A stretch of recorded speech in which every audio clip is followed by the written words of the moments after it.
Hello friends hi. నాకైతే పిచ్చగా నవ్వొచ్చిందండి. ఇందాకే మా ఫ్రెండ్ ఫోన్ చేసింది నాకు వీడియో కాల్ చేసి. చెప్పింది మా అపార్ట్మెంట్‌లో ఇట్లా జరుగుతాందని చెప్తే, ఏందబ్బా అని నేను అడిగినాను. అప్పుడు చెప్పింది, ఒక ఆమంట ఎప్పుడు వీళ్ళ ఇంట్లోకి చూస్తా ఉంటుందంట ఏమేమి చేస్తున్నారా అని. వీళ్ళ ఇంట్లో ఏందంటే ఆమె పని చేసేప్పుడు వాళ్ళ ఆయనకి టైం ఉన్నప్పుడు వచ్చి ఆయన కూడా హెల్ప్ చేస్తా ఉంటారు. అది కామనే కదండీ. ఇప్పుడు మా ఇంట్లో కూడా మా హస్బెండ్‌కి టైం ఉంటే ఆయన కూడా హెల్ప్ చేస్తారు. ఆమె అందరికి పోయి చెప్తాందంట, చూడు ఎప్పుడూ ఆమె కొంగు పట్టుకునే ఉంటాడు. భలే పని చేస్తాడు అసలు. ఎంత గ్రేటో కదా! కూరగాయలన్నీ కూడా తెచ్చిస్తాడు వాళ్ళ భార్యకి అని. భార్యకి భర్త కాకపోతే పక్కింటి ఆయన వచ్చి చేస్తే బాగుంటుందా అండి? అసలు అది సిల్లీ పాయింట్ కదా అసలు. కొంగు పట్టుకొని ఉంటాడంటే, భార్య కొంగు పట్టుకోకుండా వేరే వాళ్ళు కొంగు పట్టుకుంటే మనం ఒప్పుకుంటామా చెప్పండి అసలు? అదసలు పాయింటే కాదు. భర్త అనిన తర్వాత భార్యకి హెల్ప్ చేశాడు. ఇద్దరు మ్యూచువల్ అండర్‌స్టాండింగ్‌తో ఉంటేనే చాలా బావుంటుంది గదా!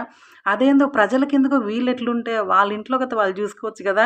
వీళ్ళ భార్య కొంగు పట్టుకున్నాడు, ఆయన పని చేస్తున్నాడు, అవన్నీ వాళ్ళకెందుకండి అసలు. సిల్లీ అంటే సిల్లీ. మీకు కూడా అలానే జరుగుతా ఉందా? చెప్పండి ఒకసారి కామెంట్‌లో.